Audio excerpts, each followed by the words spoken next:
Hey, welcome to Dan's Model Works. And it's kind of sorta a new project day. It's when I'm recording this, it is May 4th actually. And I've just wrapped up the editing of the MI10 final video, and I'm starting work on something that you're not going to see till now, which should be beginning of November. Why the long lead time? Well, this project is for my son's birthday in the beginning of November. Logan is going to be turning 18, and he is a Star Trek fan, the original series. So we have the original Galileo 7 shuttlecraft, and this, I believe, is the original release of this model. Now, I know that an improved version is rumored from round 2. However, I don't know when that's going to be out. And this was available, and it wasn't sealed, so you don't have to look and say, "Oh my God! Oh, do you know how much that was worth?" It wasn't sealed, so the collector value isn't quite as high as you would think. And shoot, if we're not going to build these things, what's the point in making them?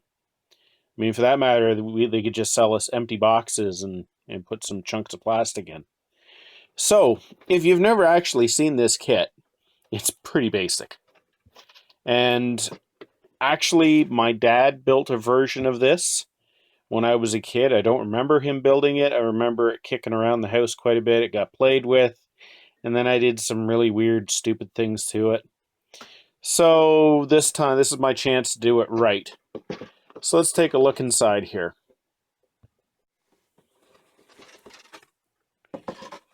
Like I said, there's not a whole lot in here. We'll take a quick look at the instructions. The Galileo 7. So read this before you begin. Look over the instructions sheet.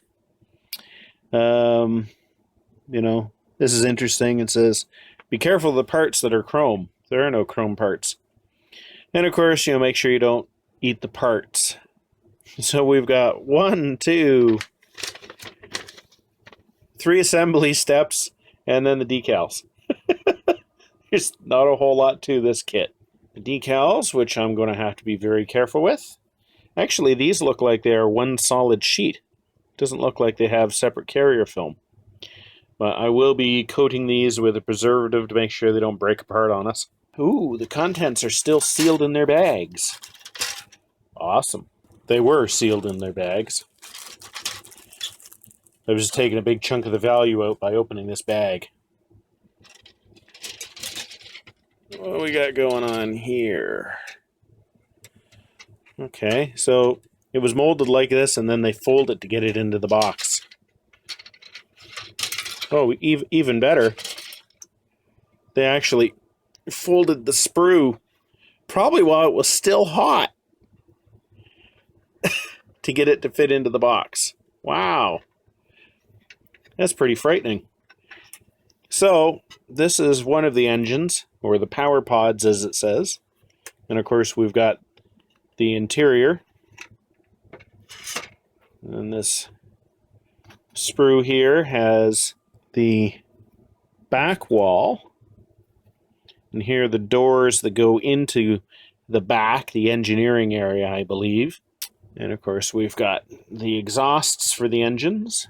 And then on this sprue, as we'll just fold these out of the way. This, of course, is the underside, and all these pegs here are for the seats to go on. Here is the control console. Not a whole lot there, that's for sure. These little bowl-like things, they're actually the landing pads. This one goes onto this guy, and then these two go onto the fronts of the power pods. And of course, we've got the seats. So there's not a whole lot to this. There have been lots of people who have done really, really fantastic things with their Galileo 7s. I know that Classic Plastic, he did a really neat diorama with an alternate universe one. And of course, TrekWorks has probably done all kinds of fantastic things with all kinds of LEDs and electronics and stuff like that. That's not what this build is going to be. It's going to be, let's see if I can just do a decent job of it and make a nice present for my son.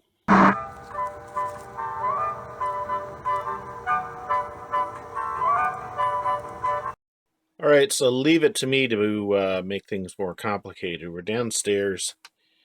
We're using my older steam-powered computer. It's still got a cathode ray monitor on it. This just happened to be where I went and looked up some pictures. So I basically went through the episode, the Galileo 7, just to find out what colors we need to be painting this thing. And of course, oh my god, now I see all the inaccuracies. Some of which I'm going to fix, some of them I'm not going to bother. I'm just going to go over which ones that come to my attention now. This is the main instrument panel, and try not to get too weirded out by the interlacing going on there. But this gives us some idea of what the main instrument panel looks like. And here's another panel in front of Mr. Spock, and you can see one of those circular, not quite sure what those things are, but I guess the idea is they peer into them and it tells them what some of the sensor information is. So I'm going to be making a pair of those because they should be on either side. And once again, you can see there's another one right there. These I'm going to need to scratch build because it bothers me that they're not on the model. And these little control panels, they seem to be in front of each of the seats. And of course, like everything on Star Trek, they're ergonomic absolute disasters. I think at one point during the episode, the co-pilot has to turn off the thrusters or something. He has to turn around and he has to reach onto this panel and do it. I mean, I can't imagine a worse way of putting the pilot's controls on there. So here you can see there's one in front of Scotty, and then there's one in front of Mr. Gitano, I think that was his name. And here we can see there, I'm going to be adding this big light thing to the top, to the roof. I don't know if I'm going to be able to pull off making this thing. We'll have to see. Now, for color, the lower chunk of the fuselage on the inside should be this beige cream color. And there's another strip higher up, just under the roof line, that's that color as well. Storage there. I will be putting these silver knobs on the sides of the seats just to give them a little bit more interest. And here we can see some of the coloration of the outside of the shuttle. And you can see that the engine pods are a darker gray than the rest of the shuttle. And I'm pretty sure we need to add this little rectangle here. And I might put this line here in. I don't think that's on the kit. I think the kit just gives you some black windows. I'm not going to be completely correcting all of that, but I'm going to get a little closer. And I grabbed this photo just because it showed that the floor should be black. I might be putting this gusseting in here underneath the wing. This gives us good coloration of that rear landing gear. And this is an interesting shot here because it shows that there should be some tanks in that rear compartment. I haven't decided if I'm going to cut that door out yet, but seeing as the top is going to be removable, I'm going to be putting these tanks in there just to give it a little bit more interest. And this is the biggest shot that shows us what I won't be fixing. You can see there's this weird cowl that comes up over the top. That's going to require some huge surgery, and I don't think I'm going to bother with that. I'm going to be cutting the windows open. Now, on the reel in the program shuttle, there's doors that open and close to shut those off. Personally, I absolutely hate the way it looks with the windows just being blanked off. So I'm going to open them up and install some glass because I think that just makes it pop even more. So this is going to end up being way more complicated than I originally anticipated, especially seeing as I've only got a month to carry it out. So, as you can see, the poor truck is once again being shoved back out of the way so I can work on something else. Although, by the time you're watching this, there should have been another episode on the truck being done, so hopefully you're looking and saying, but wait a minute, he already did then, he already... Okay, so hopefully you've already seen this progressed beyond what you're looking at here. So the first thing I'm going to do is I'm going to cut out these windows, clean them up here on the inside. What I'm probably going to do is I'm going to cut another piece of plastic on the inside so that I can sandwich the acetate in there and make that all clean. I just prefer the idea of being able to look inside through the windows, even though, as most people with their Galileo, they make the top removable. As I mentioned, this has to be done by Logan's birthday. And I keep on looking at it and thinking of more things I want to improve. And I'd already decided that I was going to open up the front windows. And somewhere around here, I have cut this panel here. Now you see that's F. That means it's going towards the front.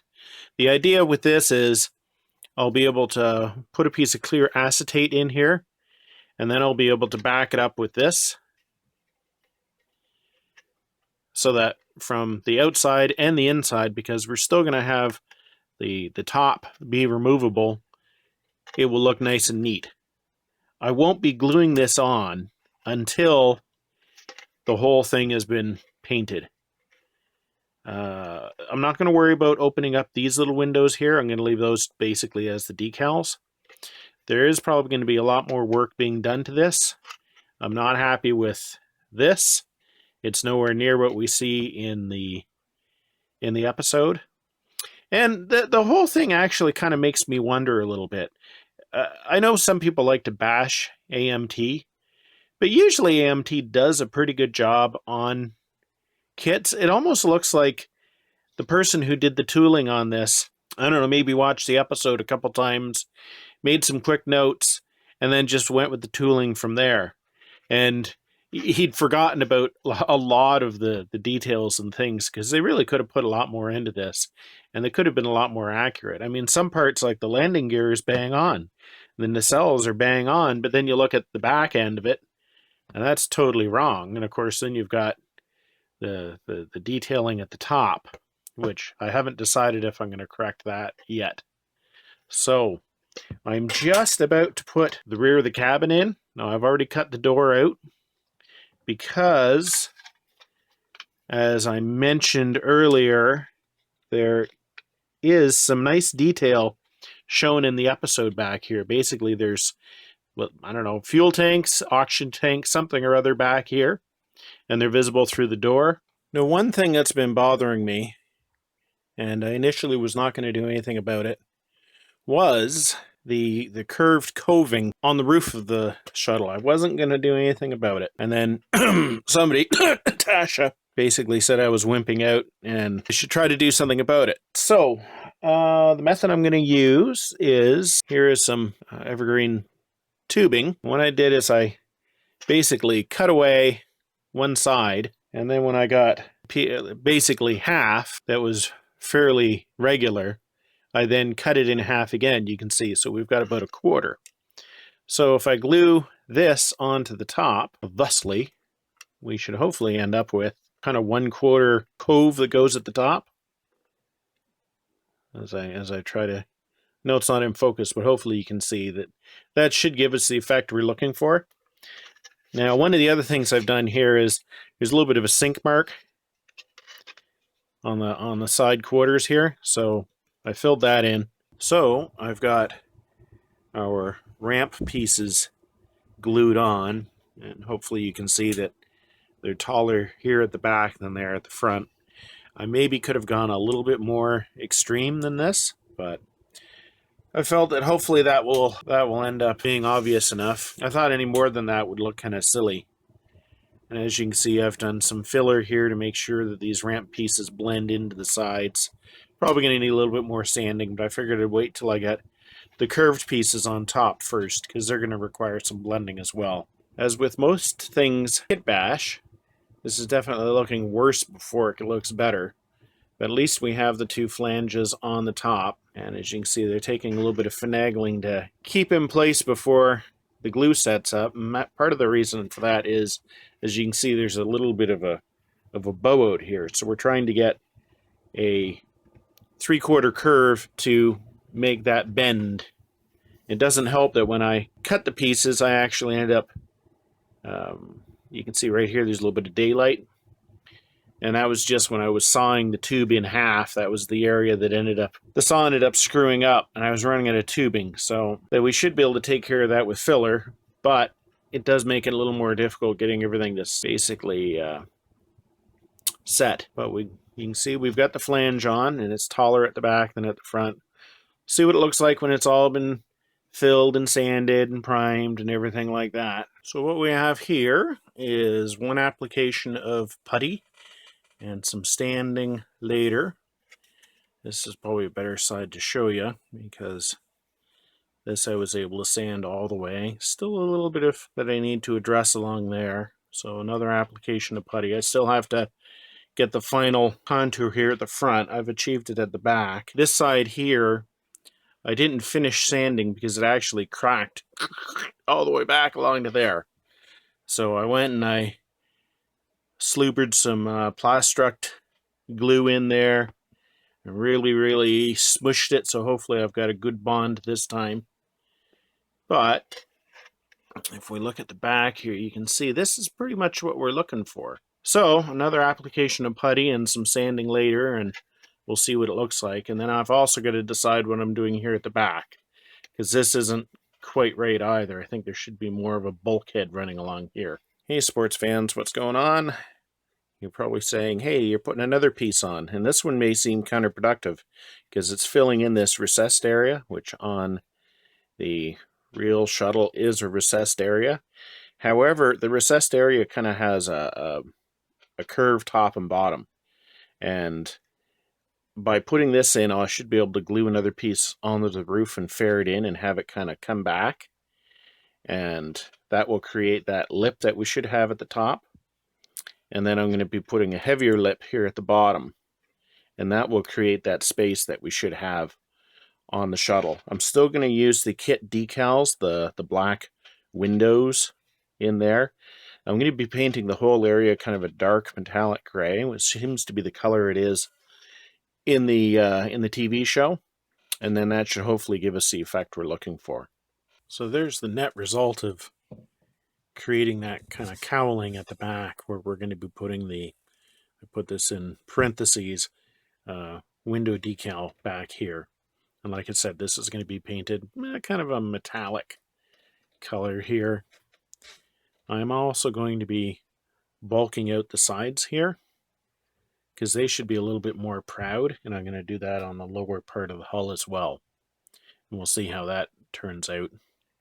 Because I mean, I used to think of these things as just being very bland boxes, but now I realize they've got an awful lot of weird curves and things to them. To give you some idea of what a klutz I am, well, putting the, I think, third application of filler in to fill this in, you can see I managed to goober my finger into there. There's probably going to be another 2 or 3 applications of filler before that's done, so it's not the end of the world. And now to illustrate what a sad fellow I am, I'm really not happy with the back end yet. As you can see, the model kind of comes to a square ending right here. Whereas if we flash up a picture of the real shuttle here again,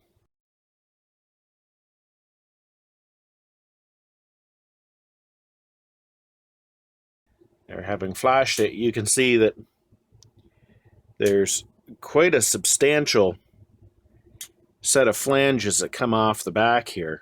And they actually, from this point on, they actually angle back, like actually angle inwards. So I think I'm going to replicate that by putting a piece of styrene in and angling it, comme ça. And then I'm going to use filler on the inside to give that coving that you see on the studio model. Boy, I like to make things complicated. So So I've installed a set of falsies on the back here. As you can see, basically we've got an upper and a lower piece here. And I'm just not sure if that's deep enough. Dad, like you need to make it totally like deeper, like at least 2 times deeper. At least twice as deep. I think you're right. I think we're going to have to snap these pieces off and redo it. As you can see, the blend on the roof keeps getting longer. But it is getting much smoother, so eventually that will be invisible.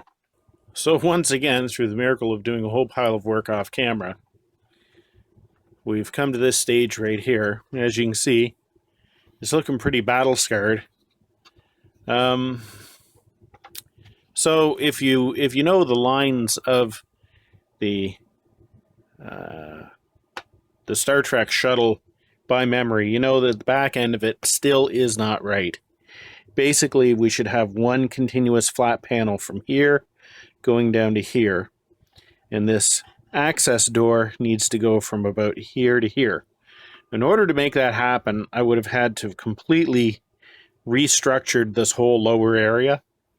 And this has become quite a bit more complicated than I originally intended.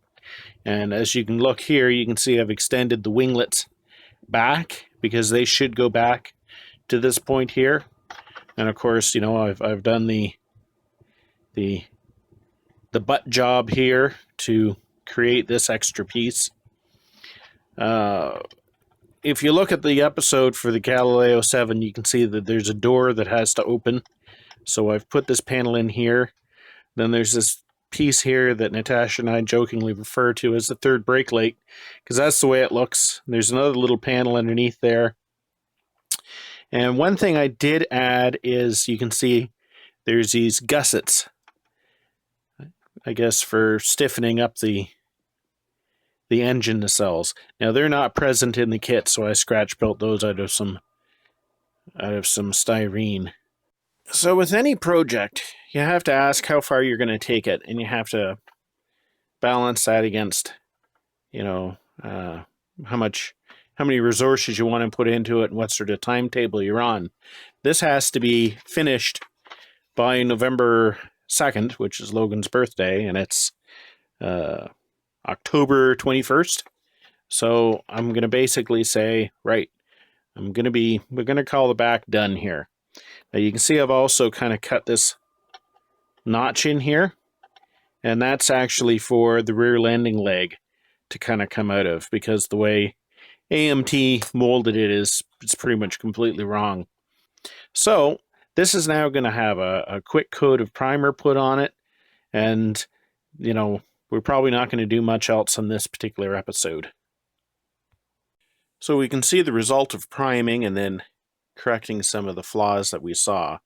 There was a little bit of a shadow running along here. Basically, the cove stood a little bit proud, and that was pretty obvious.